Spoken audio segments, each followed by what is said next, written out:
Joining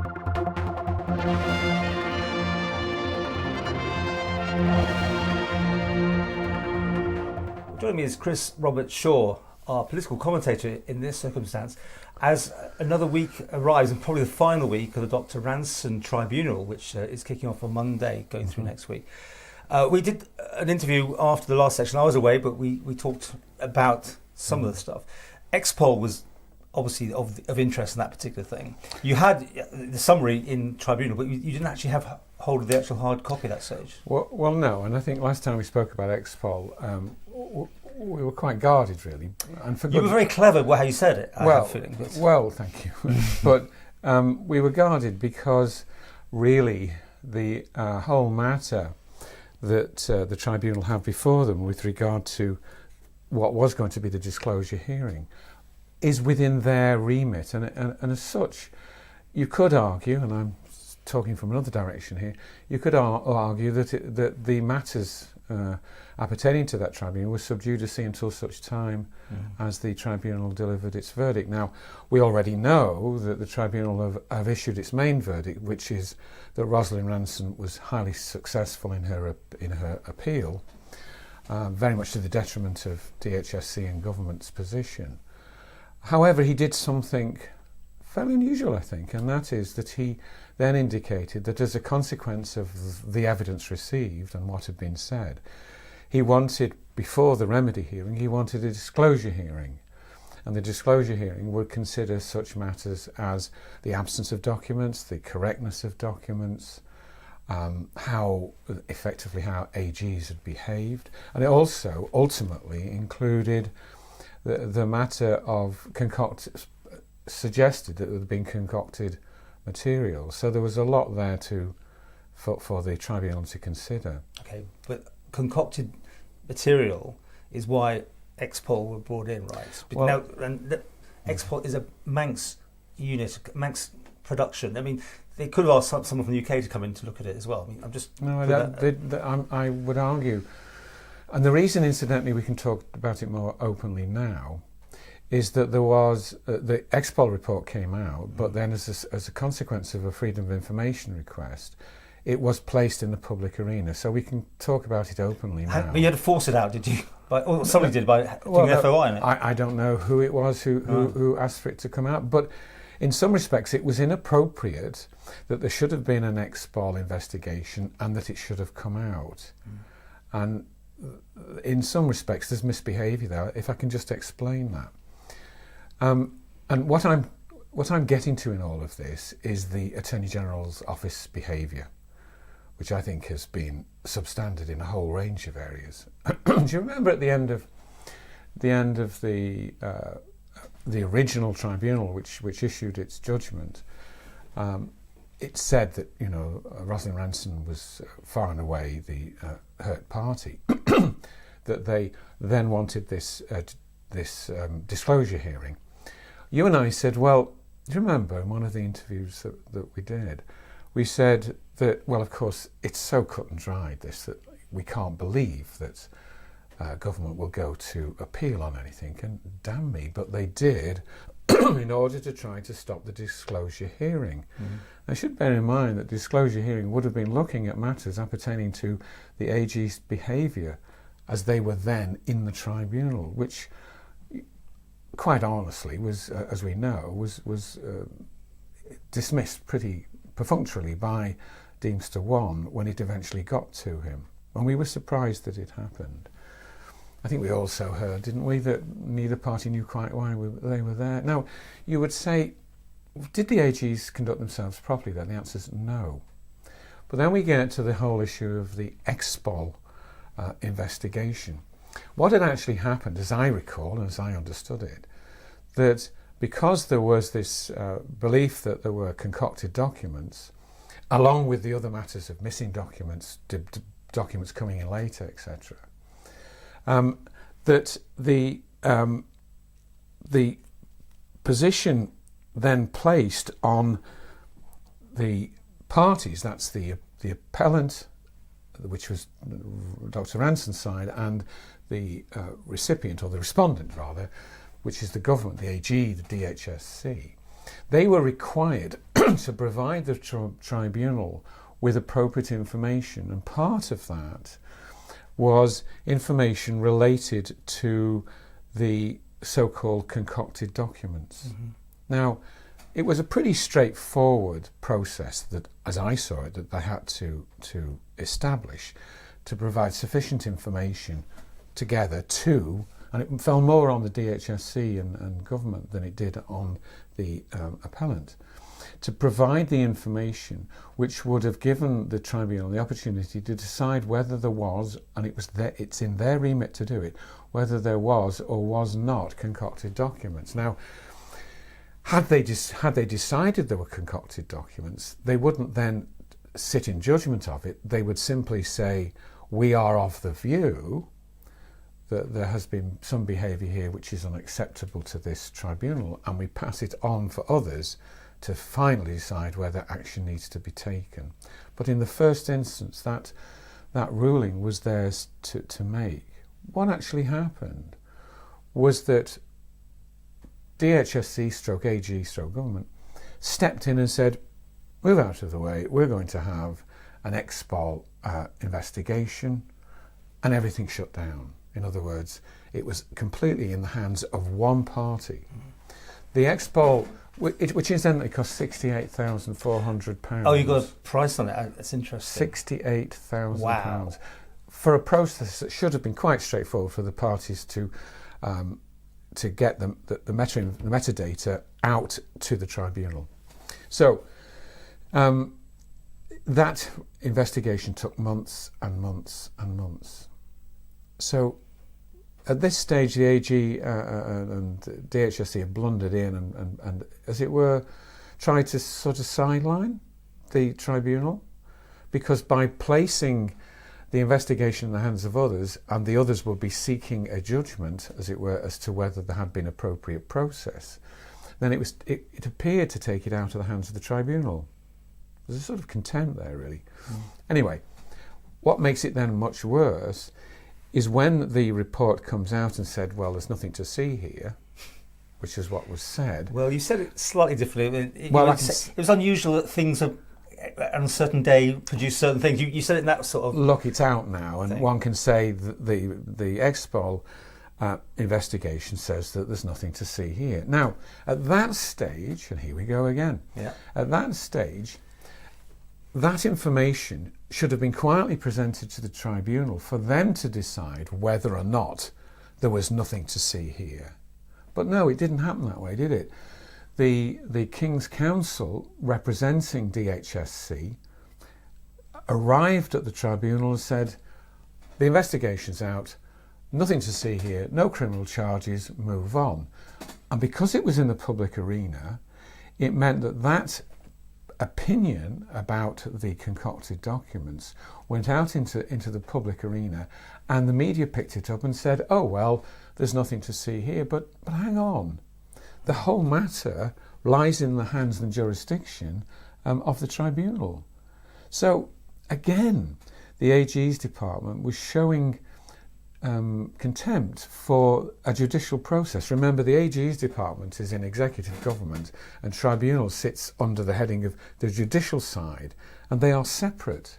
But on all these occasions, AG's government is trying to push and diminish. They were saying you shouldn't be having a disclosure hearing when the High Court said yes, you can. The tribunal had asked for certain information, metadata, to make sure that they could take a view on the quality of the information. And then later on, Expol report comes out, and immediately the government makes sure it's in the public arena. What contempt they are placing on in the position of the tribunal's role, which is yet to come out. Now, had they not allowed... Oh, incidentally, isn't it interesting that when they were requested to produce under FOI, they were asked to produce it, they produced it.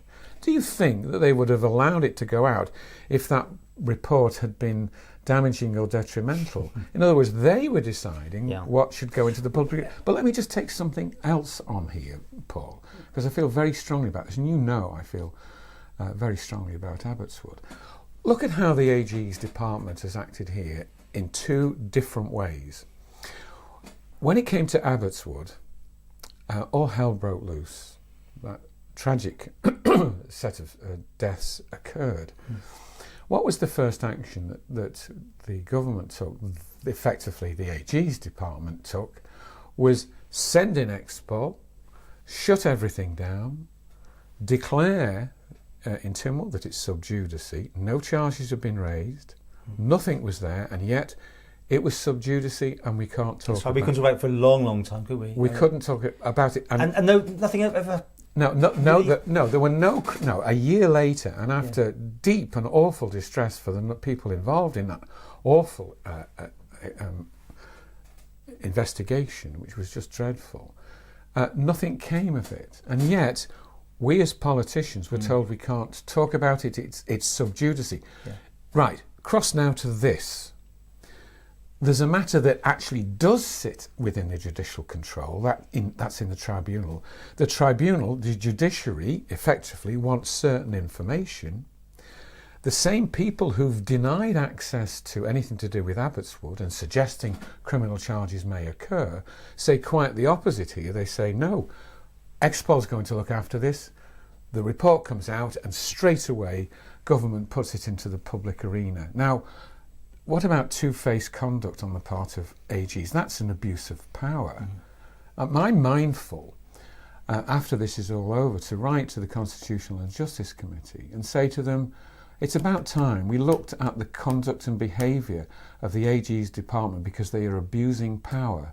They're using it to their own convenience. Their duty must be at a higher level to not only ensure that it does its duty towards the executive, the government, but that it acts in the best interests of the people of the Isle of Man. That must surely be there.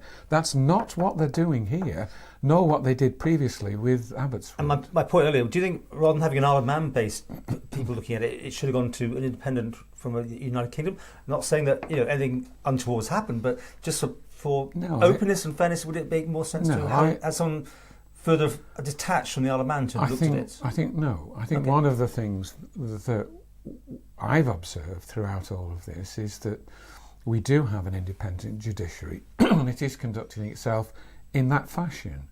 And we should be grateful and pleased that that is the case, because in many countries and jurisdictions it's not. What actually happened was that the judicial process was trying to establish facts, and the AGs have been consistently standing in the way of that by saying you cannot have a disclosure hearing, we will look after the investigation of this so-called concocted information, we will choose when that investigation is completed as to whether it should go in the public arena. They shouldn't have done any of those things. They should have respected the authority of the tribunal and allowed the tribunal to conduct itself properly. I don't know whether in another piece you want to look a little bit at the Expol report. Yeah, definitely. Was it redacted anyway, by the way? The report from... No. Everything you saw, you got to see everything, did you? No, I've only seen two parts. I've seen the Expol report itself. Yeah. And the redaction probably did that. No, there's no redactions. There's names and things, isn't there? Well, there's names in here, but I won't use any names here. And there's attached to the Expol report is the Ryler, I think it's pronounced Ryler report, which looks at the metadata. I just want to touch on that with you. We'll look at that in the next section. But I've put in a couple, you don't know this probably, I put in a couple of freedom of information requests, being advised by other people what to look for.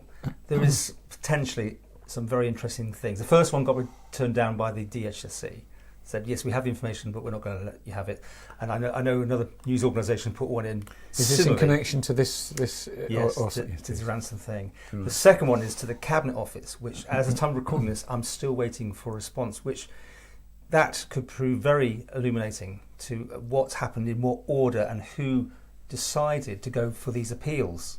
You with me? Because it's all about timelines and who authorised and who suggested it was a good idea, because it clearly was there to stop proceedings, wasn't it? Or slow it down, or whatever you want to call it. Well, regardless of, I don't know, I don't know, because you don't know, you've asked. All I would say is that I'm sure it wouldn't have happened unless the AG's department was comfortable that it should happen. Well, that is your opinion, and you are most welcome to have that. And well, thank you. We have to work. We still have to dance around things slightly because there's always someone that could threaten us with some litigation or something. I shouldn't really be dealing with this until such time as the tribunal has issued its judgment. But government has misbehaved in its conduct towards the tribunal and opened the door for the likes of ourselves to comment on it. And I apologise to the tribunal that we're even discussing it. Yeah. But the tribunal must surely know that this should not be in the public arena at this stage. Okay. We'll take a break, but don't forget, if you want to go along, and the public have been very interested in this, the tribunal resits this week, starting on Monday, Tuesday, and I think either Thursday or Friday. No, it's Friday, but it's in parts. And if I can just discuss very quickly the parts next week, that Monday and Tuesday are all about matters appertaining to Dr Rosalind Ranson's health and well-being. I think, and I believe the first day relates to those representing Rosalind Ranson, and the second morning, Tuesday morning, will be concerned with those who take a different view, presumably. I will attend. I will be uncomfortable because it will be somewhat voyeuristic and looking into somebody's private health matters, which I would be uncomfortable about, and will be limited in the amount of reports that I would want to discuss publicly about it. It's in the open arena, though, isn't it? Of a but tribunal. The Friday, I do believe it's the Friday. And I think it's Thursday, but he thinks Friday. Okay, right. well, one of us. I'm away Friday. Typical, you'll be there, but one of us will have to wash our mouth out with soap. But Friday, Friday is the assembly of the arguments about the remedy. Yeah. And it includes the consideration of exemplary damages. Now, the definition of exemplary damages is exemplary damages may be available for oppressive, arbitrary, or unconstitutional actions by servants of the government. That's heavy stuff, though. This is when we get the actual amount. Will it be actually? No. That's milestone tracks, isn't it? That's after more. Thing, but this will be big stuff. This is where the submissions from both parties take place. I understand that actually, for reasons beyond me, that Friday session will actually be on sort of Teams or Zoom or something. Oh, so people can see it. Anyway, just before we take the break, we should always point out that as it stands, Dr Ranson has won this tribunal as such. It's now right. It is it. So there was fault by the government and we were waiting to find out, but she has won, and we still wait to find out how much damages she'll be getting. Indeed.